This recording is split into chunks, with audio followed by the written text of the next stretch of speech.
Hi dears, welcome back to Ladies Planet. ഇന്ന് നമ്മൾ ചെയ്യുന്നത് നുറുക്ക് ഗോതമ്പ് വെച്ച് വളരെ ടേസ്റ്റി ആയിട്ട് ചെയ്യാൻ പറ്റുന്ന മൊരിഞ്ഞ ദോശയുടെ റെസിപ്പിയാണ് കേട്ടോ.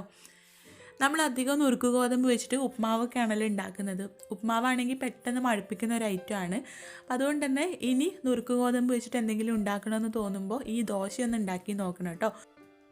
നല്ല ടേസ്റ്റി ആയിട്ടുള്ളൊരു ദോശയാണ്. നമ്മൾ അരി ഉഴുന്നൊക്കെ ചേർത്തിട്ട് ദോശ ഉണ്ടാക്കാറില്ലേ, ആ ഒരു രീതിയിൽ തന്നെയാണ്. എന്നാൽ അരി അരച്ചുണ്ടാക്കുന്ന ദോശയെക്കാളും ടേസ്റ്റാണ് കേട്ടോ. പിന്നെ ആരോഗ്യ ഗുണങ്ങളും നമുക്കറിയാം. അരിയേക്കാളും ഒരുപാട് ആരോഗ്യ ഗുണങ്ങൾ അടങ്ങിയതാണ് ഗോതമ്പ് നുറുക്കിലൊക്കെ ഒരുപാട് ഫൈബർ അടങ്ങിയിട്ടുണ്ട്. അതുകൊണ്ട് തന്നെ നമ്മുടെ ശരീരത്തിന് വളരെ നല്ലതാണ്. കുട്ടികൾക്കും ഒരുപാട് ഇഷ്ടപ്പെടുകയും ചെയ്യും. അവരുടെ ശരീരത്തിലേക്ക് ഈ ഒരു ഫൈബറൊക്കെ എത്തുകയും ചെയ്യും. നമുക്ക് എങ്ങനെയാണ് ഈ അടിപൊളിയായിട്ടുള്ള ദോശ ഉണ്ടാക്കുന്നതെന്നുള്ളത് നോക്കാം. ഈ ഒരു ദോശ ഉണ്ടാക്കാൻ വേണ്ടിയിട്ട് ഞാനിവിടെ 1 കപ്പ് ഗോതമ്പ് നുറുക്ക് എടുത്തിട്ടുണ്ട്. നോക്കൂ, ഈ ഒരു രീതിയിലുള്ള ഗോതമ്പ് നുറുക്കാണ് കേട്ടോ. നമുക്ക് ഉപ്മാവ് ഉണ്ടാക്കാൻ സെപ്പറേറ്റ് ആയിട്ട് കടയിൽ നിന്ന് കുറച്ച് തരിയായിട്ടുള്ള ഗോതമ്പ് നുറുക്ക് കിട്ടും. അതിനേക്കാളും നല്ലത് ഈ ഒരു ഗോതമ്പ് നുറുക്കാണ് കേട്ടോ. ദോശ ഉണ്ടാക്കാൻ ബെസ്റ്റ് ഇതാണ്.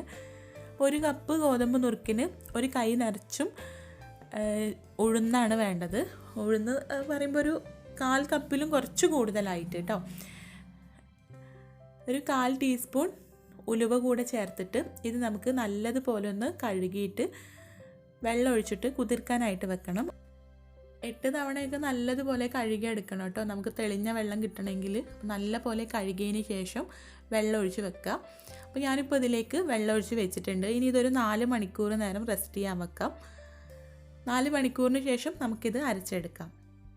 ഇപ്പോൾ 4 മണിക്കൂറൊക്കെ ആയിട്ടുണ്ട്. ഇനി ഇതൊന്ന് ഊറ്റിയെടുത്ത് നമുക്കിത് നല്ലതുപോലെ ഒന്ന് അരച്ചെടുക്കണം. അപ്പോൾ മിക്സിയുടെ ജാറിലേക്ക് 2 തവണ ആയിട്ടാണ് കേട്ടോ ഞാനിത് ചേർത്ത് കൊടുക്കുന്നത്. അപ്പോൾ ഇതിലേക്ക് കുറച്ച് ചോറും കൂടെ ചേർത്തിട്ടാണ് കേട്ടോ നമ്മൾ അരക്കുന്നത്. ചോറിന് പകരം അവിലെടുത്താലും മതി, അവിൽ കുതിർത്തിട്ട് അതെടുത്താലും മതി. അപ്പോൾ ഞാനിവിടെ 1/4 കപ്പ് ചോറ് എടുക്കുന്നുണ്ട്. അതിലെ പകുതി ഇപ്പോൾ ചേർത്ത് കൊടുത്തിട്ടുണ്ട്. ഇനി ഇത് നല്ല പോലെ അരച്ചിട്ട് ഒരു ബൗളിലേക്ക് മാറ്റാം. ബാക്കിയുള്ളതും ഇതുപോലെ തന്നെ അരച്ചെടുക്കുക. ഇപ്പോൾ നമ്മളെല്ലാം ഒരു ബൗളിലേക്ക് മാറ്റിയിട്ടുണ്ട് അരച്ചിട്ട്. ഇനി ഇതിലേക്ക് ഒരു നുള്ളു ബേക്കിംഗ് സോഡ ചേർത്ത് കൊടുക്കാം. നമ്മുടെ മാവ് നന്നായിട്ടൊന്ന് പുളിച്ച് പൊങ്ങി വരാൻ വേണ്ടിയിട്ടാണ്. താല്പര്യമില്ലെങ്കിൽ ചേർക്കണ്ട കേട്ടോ. നല്ല ചൂടുള്ള സ്ഥലത്ത് വെച്ചാലും മതി. അപ്പോൾ ഇപ്പോൾ നമുക്ക് മഴയൊക്കെ ആയതുകൊണ്ട് നല്ല തണുപ്പാണല്ലോ. അതുകൊണ്ട് ഞാനിപ്പോൾ ഇതിലേക്ക് ഒരു നുള്ളു ബേക്കിംഗ് സോഡ ചേർത്തിട്ടുണ്ട്. പിന്നെ ആവശ്യത്തിനുള്ള ഉപ്പും കൂടെ ചേർത്തിട്ട് നല്ലതുപോലെ ഒന്ന് മിക്സ് ചെയ്തെടുക്കുക. ഉപ്പ് ഈ സമയത്ത് തന്നെ ചേർക്കുകയാണെങ്കിൽ രാവിലെ ആകുമ്പോഴേക്കും നമ്മുടെ മാവ് നന്നായിട്ട് പുളിച്ചു വരും. ഇപ്പോൾ ചൂടുള്ള സമയമല്ലാത്തതുകൊണ്ടാണ്. അല്ലെങ്കിൽ രാവിലെ തന്നെ ചേർത്താൽ മതി ഉപ്പ്. നമ്മൾ ചുട്ടെടുക്കുന്നതിൻ്റെ തൊട്ട് മുൻപായിട്ട് ഉപ്പ് ചേർത്ത് കൊടുത്താൽ മതി കേട്ടോ. നമ്മുടെ മാവിൻ്റെ കൺസിസ്റ്റൻസി എന്ന് പറയുന്നത് ഇതുപോലെയാണ്. നമ്മൾ ദോശയൊക്കെ ഉണ്ടാക്കാറില്ലേ, ആ ഒരു ദോശമാവിൻ്റെ പരുവത്തിലാണ് മാവ് അരച്ചെടുക്കേണ്ടത്. അപ്പോൾ വെള്ളമൊക്കെ അതിനനുസരിച്ച് ചേർത്ത് കൊടുക്കുക കേട്ടോ. ഞാൻ ഈ ബൗളൊന്ന് മാറ്റി കൊടുക്കുന്നുണ്ട്. ഇത് റെസ്റ്റ് ചെയ്യാൻ ഞാനിപ്പോൾ ഇത് രാത്രിയാണ് റെസ്റ്റ് ചെയ്യാൻ വെക്കുന്നത്, രാവിലെ ചുട്ടെടുക്കാൻ വേണ്ടിയിട്ട്.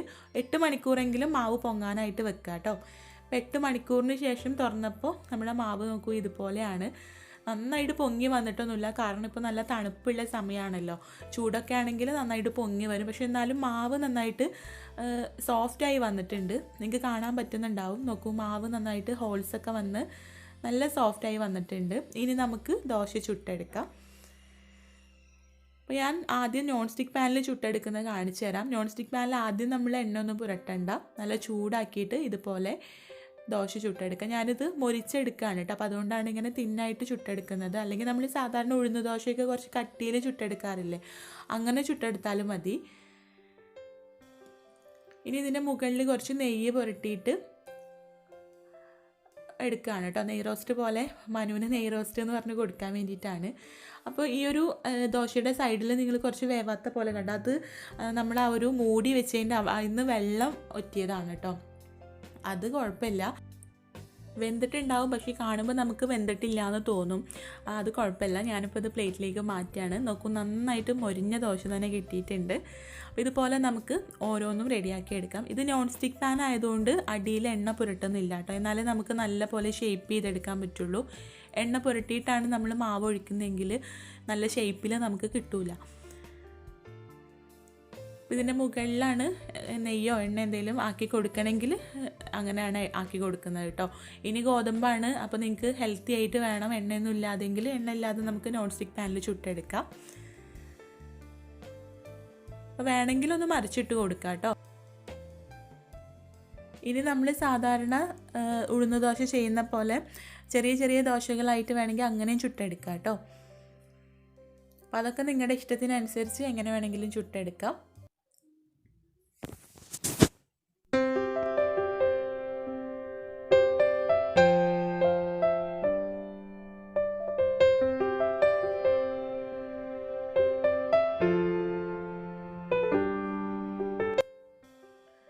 അപ്പോൾ ഇതാ ഇരുമ്പ് ചട്ടിയിലും ഒന്ന് കാണിച്ചിട്ടുണ്ട്. ഇരുമ്പ് ചട്ടിയിലും നമുക്കിത് പെർഫെക്റ്റ് ആയിട്ട് തന്നെ തയ്യാറാക്കി എടുക്കാം കേട്ടോ. അപ്പോൾ നിങ്ങളുടെ ഇഷ്ടത്തിനനുസരിച്ച് എങ്ങനെ വേണമെങ്കിലും നിങ്ങൾക്ക് ഈ ദോശ ചുട്ടെടുക്കാം. നല്ല ടേസ്റ്റിയാണ് കേട്ടോ. നമ്മൾ അരി അരച്ചുണ്ടാക്കുന്ന, അരി കൊണ്ട് ഉണ്ടാക്കുന്ന ഉഴുന്ന് ദോശയില്ലേ, അതിനേക്കാളും ടേസ്റ്റാണ്. നിങ്ങൾ എന്തായാലും ഉണ്ടാക്കി നോക്കണം. പിന്നെ ഹെൽത്തി ആണെന്ന് പ്രത്യേകിച്ച് പറയേണ്ട ആവശ്യമില്ലല്ലോ. കുട്ടികൾക്കൊക്കെ ഇനി സാധാരണ അരി അരച്ചുണ്ടാക്കുന്ന ദോശ കൊടുക്കുന്നതിലും പകരമായിട്ട് ഈ ഒരു ദോശ ഉണ്ടാക്കി കൊടുത്തു നോക്കണം കേട്ടോ. നല്ല ഹെൽത്തി ആയിട്ടുള്ളൊരു ദോശയാണ്. നിങ്ങൾ ട്രൈ ചെയ്ത് നോക്കുന്ന സമയത്ത് ഫീഡ്ബാക്ക് അറിയിക്കാൻ മറക്കരുത്. അതുപോലെ വീഡിയോ ഇഷ്ടമായിട്ടുണ്ടെങ്കിൽ ലൈക്ക് ചെയ്യാനും ഷെയർ ചെയ്യാനും, ചാനൽ ഇതുവരെ സബ്സ്ക്രൈബ് ചെയ്തിട്ടില്ലെങ്കിൽ സബ്സ്ക്രൈബ് ചെയ്യാനും മറക്കരുത് കേട്ടോ. അപ്പോൾ നമുക്ക് അടുത്ത നല്ലൊരു വീഡിയോ ആയിട്ട് കാണാം. താങ്ക്